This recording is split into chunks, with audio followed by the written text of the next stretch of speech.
बिस्मिल्लाहिर्रहमानिर्रहीम। अस्सलाम वालेकुम। कैसे हैं व्यूअर्स? उम्मीद करता हूँ सब ठीक होंगे, खैरियत से होंगे। मैं हूँ रफ़ीउल्लाह और आप देख रहे हैं देसी फूड सीक्रेट्स। तो आज हम बनाएंगे मज़ेदार से सब्ज़ी वाले पकोड़े। बहुत ही मज़ेदार बनते हैं और बनाना भी बहुत आसान है। तो आइए देखते हैं सब्ज़ी वाले पकोड़े बनाने के लिए हमें किन चीज़ों की ज़रूरत है और ये कैसे बनाए जाते हैं। तो सब्ज़ी वाले पकोड़े बनाने के लिए सबसे पहले हमने लिया पालक, उसे अच्छी तरह से धोकर काट लिया है। सब्ज़ धनिया इसे भी काट लिया है। सब्ज़ मिर्च, पुदीना, बैंगन, आलू, प्याज और बेसन। बिस्मिल्लाहिर्रहमानिर्रहीम। बर्तन में पालक डालेंगे,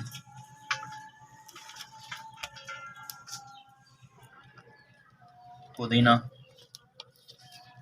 सब्ज़ मिर्च, सब्ज़ धनिया, बैंगन,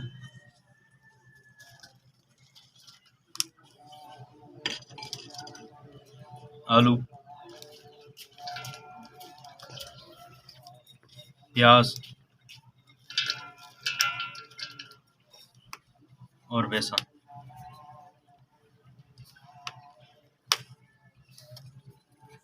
थोड़ा साबुत धनिया, इसे हाथ की मदद से क्रश कर लेंगे।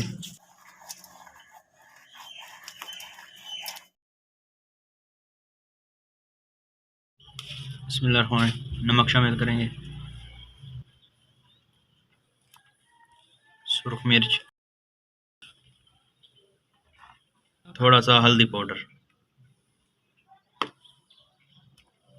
तमाम चीज़ों को मिक्स कर लेंगे। बिस्मिल्लाहिर्रहमानिर्रहीम।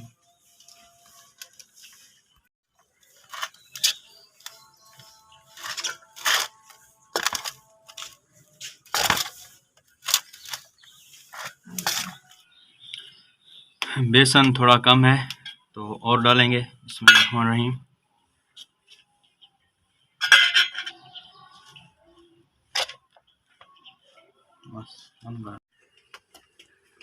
तमाम चीज़ों को अच्छी तरह मिक्स कर लिया है तो पानी शामिल करेंगे। बिस्मिल्लाहिर्रहमानिर्रहीम।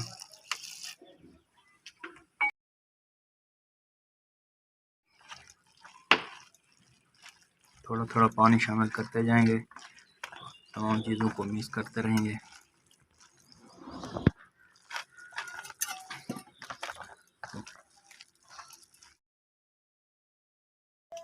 थोड़ी सी दरदरी सुरख मिर्च शामिल करेंगे। बिस्मिल्लाहिर्रहमानिर्रहीम।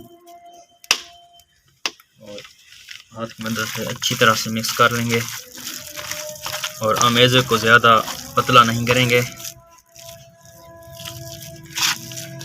ताकि हमारा पकोड़ा क्रिस्पी बने। अल्हम्दुलिल्लाह सब्ज़ी वाले पकोड़ों के लिए अमेज़ा हमारा तैयार हो चुका है। तो अभी पकोड़े बना लेंगे। सबसे पहले कढ़ाई को रखेंगे चूल्हे पर। कढ़ाई में घी डालेंगे। बिस्मिल्लाहिर्रहमानिर्रहीम। और घी को अच्छी तरह गर्म करेंगे। अच्छी तरह से गर्म हो चुका है। बिस्मिल्लाहिर्रहमानिर्रहीम।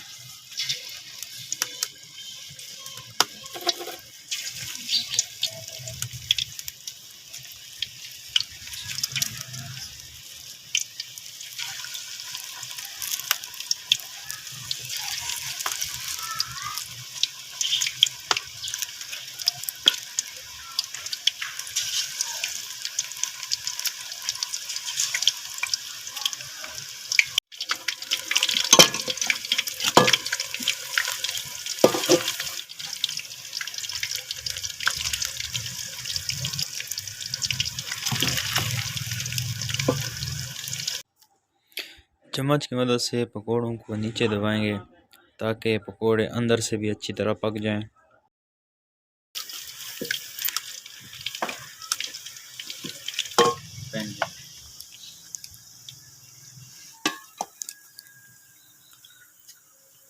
माशाल्लाह बहुत ही ज़बरदस्त कलर आया है हमारे पकोड़ों का।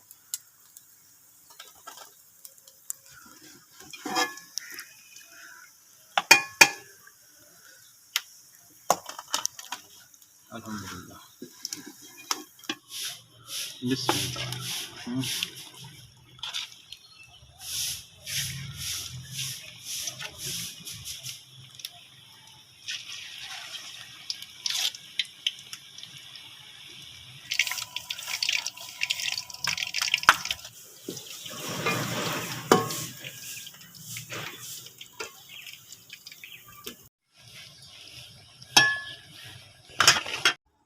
माशाल्लाह आज मौसम बहुत ही सुहाना बना हुआ है।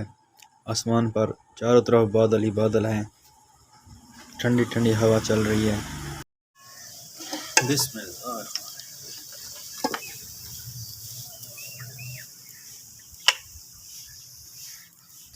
माशाल्लाह बहुत ही ज़बरदस्त पकौड़े तैयार हुए हैं। थोड़े से हमने बड़े साइज में बनाए हैं। माशाल्लाह बहुत ही ज़बरदस्त सब्ज़ी वाले पकौड़े तैयार हुए हैं। अगर हमारी वीडियो पसंद आए इसे लाइक करें, शेयर करें, सब्सक्राइब करें, साथ बेल आइकन को ज़रूर दबाएं ताकि मेरे आने वाली वीडियो की अपडेट आपको बर वक्त मिलती रहें। अल्लाह पाक आपको अपने हिफ्ज़-ओ-मान में रखे। अल्लाह पाक आपको अपनी रहमतों के साए में रखे। इन दुआओं के साथ मुझे दीजिए इजाज़त। अल्लाह।